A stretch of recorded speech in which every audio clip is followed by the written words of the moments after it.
time in history, all 4 belts in the cruiserweight division will belong proudly around the waist of one man. Umar Ahmed, IFL TV, MTK Global. I'm at a Joseph Parker press conference today, joined by promoter David Higgins. How are you, David? I'm good, thank you.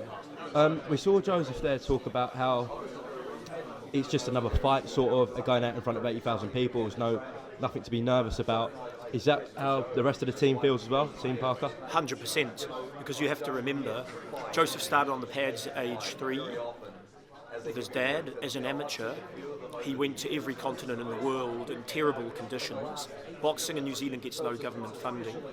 When he turned pro, he was unknown, not coming off a gold medal. We started from scratch too as a promoter.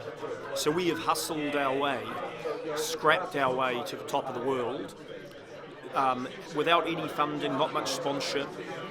And we put on our company 20-something to 30 big promotions on pay-per-view, not as big as this. But this is nothing new to us. We're our own team. We've run many promotions on pay-per-view. Joe's been in the ring hundreds of times. He's fought countless small rounds in Anthony Joshua. This is another day at the office. We're relaxed. We're enjoying it. We've seen Joseph also talk about Anthony possibly slightly being disrespectful. Talking about MMA, talking about Deontay Wilder, and Eddie Hearn as well, making comments that you're weird and a backstabber, and he wants to go at it with you next week. Are you going to engage with Eddie? Oh, maybe not. We'll see. That's the beauty of it. Look, let's find out. I'm sure there's going to be some fun and games on the home straight, and let's wait and see. Okay. Joseph also touched upon...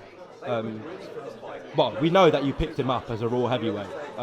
What did you see in Joseph when you first picked him up, and did you envisage him being on this stage one day? Look, we looked for, to be honest, we wanted someone hungry and cooperative, someone intelligent, nice and willing to cooperate. There's so many people in boxing that don't make it because they're difficult characters or flawed characters or don't put the work in. And we sort of, Joseph had the image of it. He was a nice guy and he listened to us, and that meant a lot. And do you know what?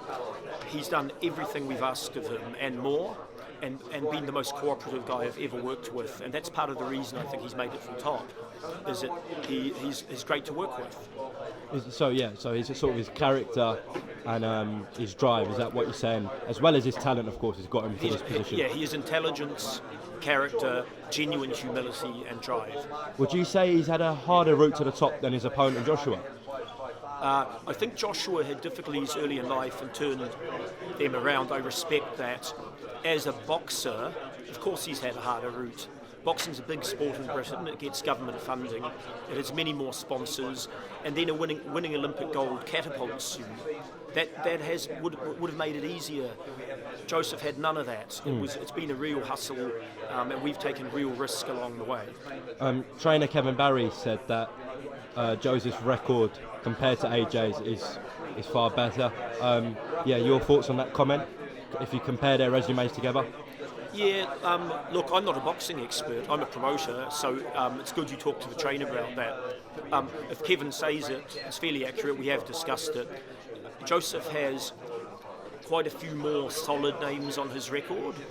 Joshua has a couple of big names and then a lot of padded fight, in our opinion, whereas Joseph has a more rounded, more solid names, and as I said before, he's fought countless more rounds than Joshua. Okay, I know there's a lot of people wanting to talk to you, David, so I appreciate your time. Thank you. Have you got a message perhaps for the New Zealand fans and the UK fans? I think for the UK fans, we're here to win, but we do appreciate your support of boxing and the event.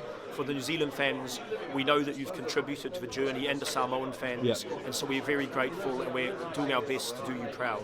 Okay, David again. In history, all 4 belts in the cruiserweight division will belong proudly around the waist of one man.